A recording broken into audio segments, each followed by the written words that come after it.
Hello again, I am Blunty. How do you feel about the PlayStation 5? I know I've asked you about this before recently, if you're a regular viewer, but are you still feeling that? Have you managed to get one yet? Are you still looking for one? Are you hoping Black Friday, that horrific mockery of consumer culture, is going to be your next best chance to get a PlayStation 5? Or are you just going, no, I don't want to deal with that. I can't. Maybe Cyber Monday. Less people get trampled on Cyber Monday, but it's just as bad from a horrific dystopian consumer culture kind of deal, but whatever. But how do you feel about the PlayStation VR? Because I got an email from a developer this morning that suggests that the PlayStation VR 2, or whatever it winds up being called officially, we do have a code name, we'll talk about that in a sec, but whatever it winds up being, email from a developer this morning suggests it might be here a lot sooner than we've been told. The last time Sony talked about this, they said, well, holiday 2022-ish. That was somewhat confirmed when Samsung, who are supposedly going to be supplying the screens, said, yeah, that's it. That's about 2022. We're expecting a big surge because Sony will have their, they'll be buying the screens for the commercial release of the PlayStation VR 2. But like I said, I got an email this morning from a game developer who's trying to spruik their new VR title, which I don't care about. I'm not even going to mention the developer by name because I don't want to throw them under the bus if they've said something they shouldn't be saying in this email.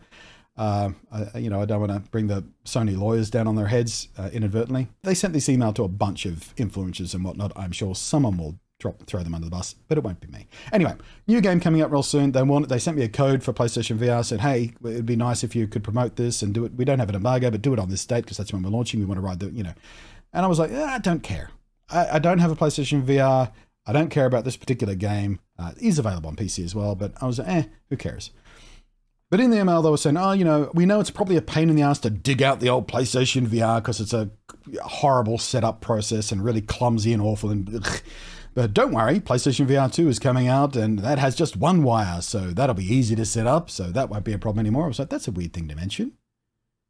But in the email, they said PlayStation VR 2 won't be too long now. I mean, we've already heard the rumors that it will have just one cable, which is brilliant. But to mention it here, for a game that's launching near the end of the month, to mention PlayStation VR 2 and said, hey, if you're worried about setup, don't worry, PlayStation 2 VR. But the very next bullet point after mentioning the release date and things like that was they're expecting to patch it for PlayStation VR 2. Do they have patches? Are they working on it right now?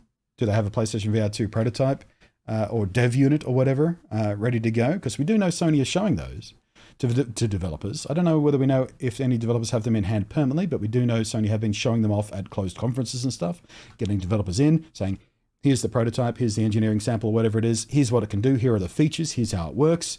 Start thinking about how you can make your games work with this because, well, we want to have a nice big broad library on launch day.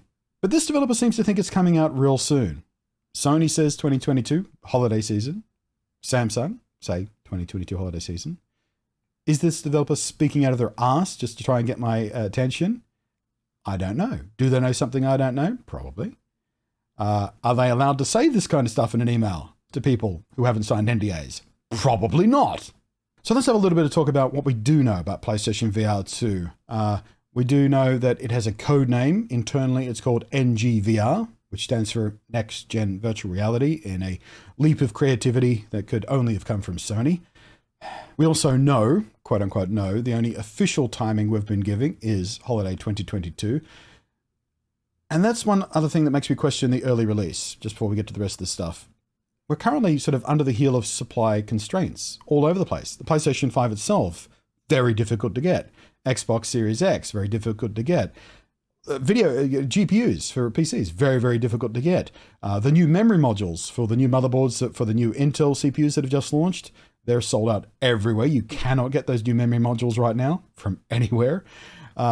Supply constraints all the way across the industry. So for Sony to be thinking about accelerating the launch of the PlayStation VR, they're going to hit the same issues. But then again, maybe they have to accelerate their plans because, Facebook are out there talking about the metaverse and rebranding the company itself that, oversees Facebook and everything else underneath it as Meta, as if they own the word or something, which is horrific, by the way.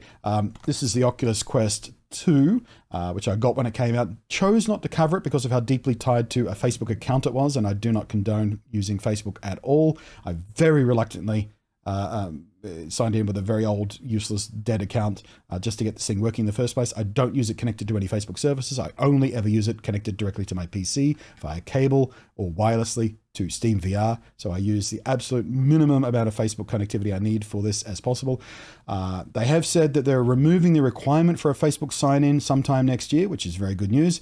Whether or not that was tricky wordplay, because that was announced before the Meta renaming, maybe they just mean you'll need a Meta account instead of a Facebook account going forward, which is pretty shitty, and I wouldn't be surprised at all coming from a company like Facebook, who are morally corrupt, monstrous bastards. But in any case, the point I'm driving at here is Facebook, Meta, are pushing the metaverse. They're pushing this next stage of the web, where it's all interconnected in AR and VR and all that sort of stuff. I'm not sure how practical it is at this point in time, but they're pushing forward with it. So maybe Sony are accelerating their PlayStation VR 2 stuff to ride that wave, to paddle out to the surf that's swelling. They see the swell on the horizon, they're paddling out, they've got to get their surfboard moving before that wave hits so they can ride it. So maybe that's why this is suggesting Sony might be accelerating their launch plans. I'm dubious. It would seem like a clever thing to do to try and ride that, although you can still wait and see, let the hype build, and then come out at the end of next year and go, hey, easy solution, console-style VR, plug and play, away you go, easy peasy. Although, that's what this already offers. This works completely wirelessly, completely self-contained. You don't even need a PC to run it, although it is much, much better with a PC, obviously, because PCs are way more powerful than the processor in here. But, that's neither here nor there for the average consumer. All they know is easy VR. Put it on your head, go. We also know that now that, VR and the metaverse might be accelerating again, because it's gone pretty dead for a while, but it might be accelerating again because of, again, the Facebook stuff, and Apple are doing AR glasses, and who knows what Google are working on right now, but there's another swell coming in the industry. Most people are aware of it and expecting it to start building again next year, because VR just hasn't really caught on yet, and we'll talk about that a little bit later, but for the moment, it hasn't really caught on in any meaningful way. Technology is good, it works great, but most people just don't give a fuck. But if Sony want in on this, they can't rely on their existing users who are migrating across the PlayStation 5 to use the old hardware. The original PlayStation VR does work on the PlayStation 5 if you special order a special adapter for being able to connect the hardware to the PlayStation 5 in the first place, because it does not connect natively. So you need to spend more money, order a special thing, and even then you're still using the original generation of PlayStation VR, which was terrible in every way. It was literally the worst in the industry on every technological level. It had the worst screen, it had the worst resolution, it had the worst refresh rate, it had the worst controllers, it had the worst tracking, it had the worst setup. Even that was a console experience. Even that was wires and cables and cameras, and it was awful. Why anyone put up with the original PlayStation VR, I will never understand. But for the new one, obviously it's going to be easy to set up. It's going to be a single cable, apparently. It's going to have new controllers, very clever controllers that will have capacitive sensors for your fingers. So it won't have finger tracking. It won't be able to track, the specific movement of your finger, the discrete movement of every finger, but it'll be able to tell whether your finger's up or down, very much like the controllers of this already does. It doesn't track all the fingers, but it tracks your thumbs and your forefinger and thumb and stuff. So you can have very limited free roaming grabby support. This thing is even capable of tracking your hands without the controls itself. It just uses the cameras to track your hands, and there's more and more software doing that. So you can just, you can't feel anything, obviously, because there's no force feedback without special VR gloves, and there's technology of that coming along as well, but they're still bulky and awkward and very expensive, so I wouldn't see that as practical anytime soon. But the PlayStation controllers will have, much more advanced tracking, which is good, because the original PlayStation VR used tracking controllers that were PlayStation 3 era technology with the Move controllers, which were never any good to begin with. They were even worse in VR. They were awful. Again, worst in the industry in every technological aspect was PlayStation VR OG. But the new PlayStation VR 2 will have inside-out tracking, will have cameras on it. We've seen the patents for that already. The controls will have cameras on them for some sort of reverse tracking, apparently. They're going to have that finger tracking fidelity. They're going to be very, very high fidelity movement tracking controllers, which is all good. They're going to have the force feedback triggers, which we already have on the PlayStation 5 controller native. Of course, you can just assume that the technology is already built in the PlayStation 5 for that. And it's going to be even better in VR, because that kind of force feedback in VR is going to be much more valuable than it is in just playing on a screen, just because of the nature of VR, the immersion of VR. PSVR 2 is also going to have a wider field of view, apparently, but it's going to be 110 degrees. Which means it's still only playing catch-up to what the industry on PC and even freestanding VR headsets had 5 years ago, half a decade ago. They're still playing catch-up just to meet what we had half a decade ago on other VR headsets. So that's a little disappointing.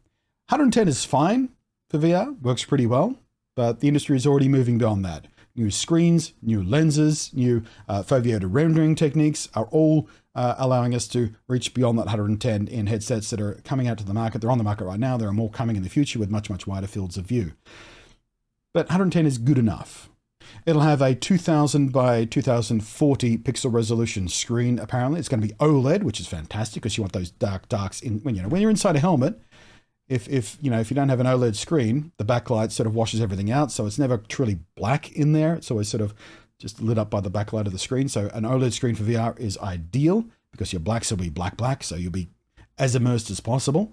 But again, it's still only playing catch up. These kinds of resolutions we've had in headsets for years now, and there are headsets already that have exceeded that resolution by a wide margin. There are more coming with even better resolutions than that. So they're still only playing catch up to a good enough level. But considering the original PlayStation VR had a worst in the industry screen, 1920 by 1080 in a VR headset, that's the same as the very original Oculus, like the very first version of the Oculus had that, and it was awful then, and it was awful in PlayStation VR.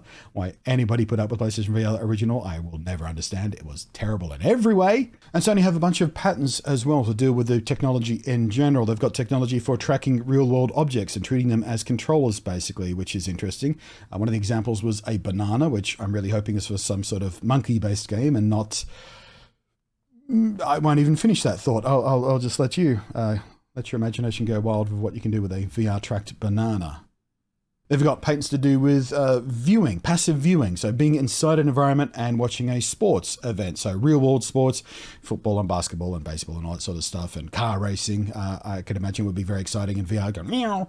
But also esports as well. They've got patents for that. So you can, the esports players themselves will be playing on regular screens, as they do already, but you, as a viewer, will be able to go in VR and look around in the environment in VR. And I feel like that would be a very cool way to view these kind of esports things, because you can watch whatever part of the action you want to watch. You won't have to rely on someone else making that decision for you, as currently happens with live streamed esports events. And also, just to again, keep up with what the industry already have, they're going to have to do things like this already does, which is proper room tracking. So being able to mark out a space properly, but not only that, being able to mark out where furniture is, which again, this has recently been updated to be able to do that. So you can mark out where your coffee table and your couch and all that sort of stuff is.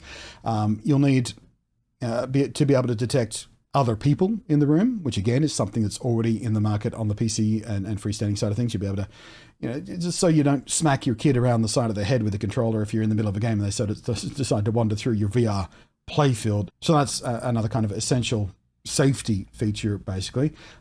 Being able to do pass-through. So again, this can use the cameras, which are normally used for tracking, to do pass-through. So it can feed the camera feed visually to you. It's only black and white because it uses black and white infrared sensing cameras for the controllers, because that's the most efficient way to do that.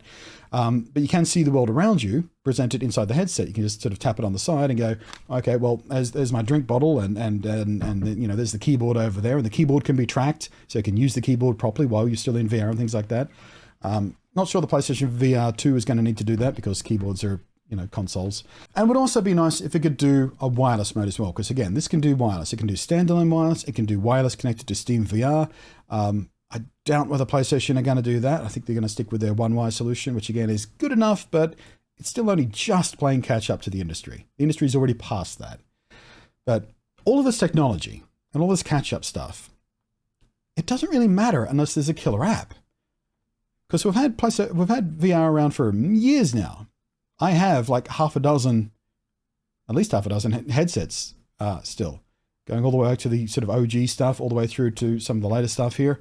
I used to make a lot of videos about it. I don't anymore because I kind of lost interest, because there was nothing truly exciting. There was no killer app.